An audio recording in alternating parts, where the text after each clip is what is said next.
bit late on the trends, but I finally got into watching these what I spend in a week videos. And after binging them all, I came to the realization that, man, am I cheap? And that's because in college, nearly everything was covered for me.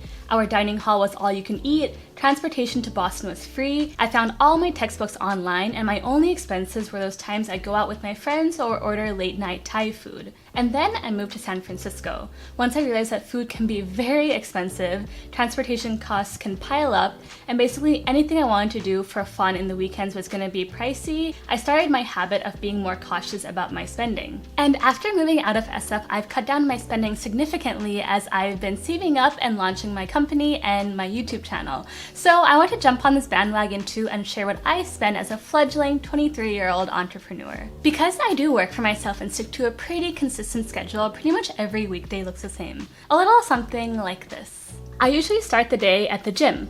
While this always feels like a challenge, it's great to start the day off with those endorphins flowing.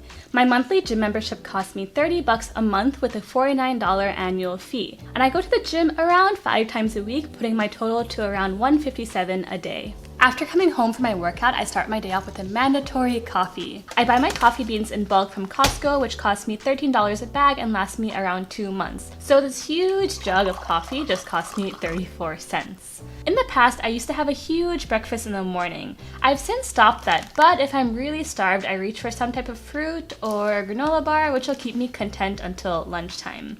But we can't forget about Yogi. He also has 2 meals a day, once in the morning and the evening, and his fancy little dog food costs $45 for a 30-pound bag, so each of his 1/3 cup portions costs around 12 cents.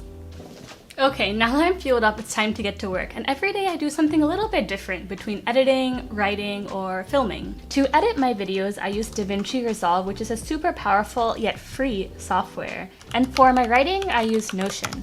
I've already made 1.5 videos expressing my love for this app, so I won't do any more in this video. And I did invest in the yearly subscription, which is $24 a year, or 7 cents a day for this app. And after a few hours of editing, I find myself back in the kitchen to make my lunch. As I've featured in one too many videos before, I usually have a sandwich for lunch. To accompany it, I allocate what the bag calls a serving of chips, but we all know that's never realistic. In total, this all comes out to be around $3, which isn't bad given the convenience of not having to meal prep. Then back to doing some more work. When I edit, I end up doing a lot of Googling to find all those cute GIFs or crazy memes that I put in my videos, which need some heavy-duty Wi-Fi. This falls into the housing expenses category, which I share with my roommates. Per month, our 300 megabits per second Wi-Fi costs us $52.20, and utilities are another $180, putting me at around $19.35 a week or $2.76 a day. And this delightful room where I work and sleep is part of a property that I've purchased and share with 2 of my other roommates. The total mortgage for this place is $1,400 a month, and I get $650 in rental income from each of my roommates, putting my portion of rent at $100 a month or $3.33 a day. And while that does sound like a banging deal, I did put down a significant amount of money from what I had saved while working at my 9-to-5. But it's great because the money I put towards this place isn't going down the drain, but it's going towards my assets. And of course, there are some miscellaneous costs to maintaining this place that I do pay for myself. That includes things like mowing the small yard that Yogi loves to romp around in and stocking up on toilet paper because of the coronavirus. Normally, all these things cost around $120 a month or $4 a day. After a few more hours working, it's time for dinner, usually consisting of 2 Indian entrees, 1 vegetable curry, and another protein-rich dish. Each meal prep dinner cost me around $2.50, which is both cheaper and a lot tastier than takeout. And for dessert, I like to treat myself to something sweet. Usually this costs me around $1.50 a week or 29 cents per dessert. So that's a typical work day, and that spending just repeats itself almost every single day. But the weekends do have a few different tweaks. On Saturday mornings, I started getting Starbucks after my morning gym. While it still pains me to spend $5 on a fancy flat white, as a coffee fiend, this always brightens up my day and helps boost my productivity and general mental state.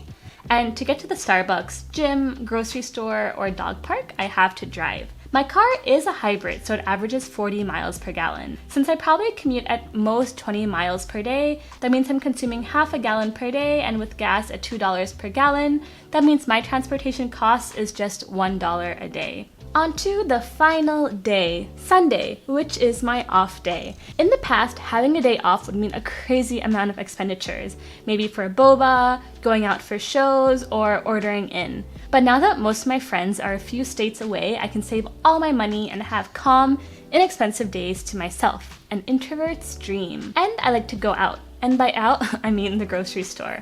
So I make 2 stops for my weekly groceries, one at the American grocery store where I pick up my food staples. I spend around $40 here, which checks out with my previous calculations. And then I hit up the Indian store. I first peruse the vegetable section, sometimes messaging my mom pictures of weird looking vegetables, asking how to prepare them. And it was definitely awkward getting stares from these aunties and uncles as I filmed myself pacing around the aisles at the store. So hopefully these shots were worth it. I end up spending around $25 a week at the Indian store, partially on the necessities for dinner, but also with a special treat thrown in.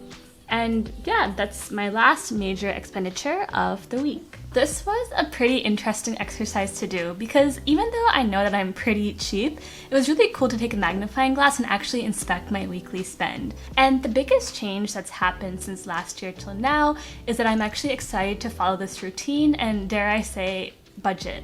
It's because I've come to love cooking for myself, so I never eat out. It's because I'm no longer tempted by window shopping like I used to. It's because I've developed such a simple, fulfilling routine where I can find joy from the little things in life, which also happen to be free. So whether it's spending an hour at the dog park watching Yogi run around, or going on walks while on the phone, or video calling friends after weeks. And when those special occasions do arise and I'm visiting my friends, I feel a lot less guilty about indulging because I know it's a rare occasion. So yeah, that's it for this week's video. I hope that maybe you learned something new about me or were inspired to take a look at your own spending. And if you like this video, please give it a big like and subscribe. And I also have new social media accounts, so check those out if you so desire. And that's it. I'll see you in the next one.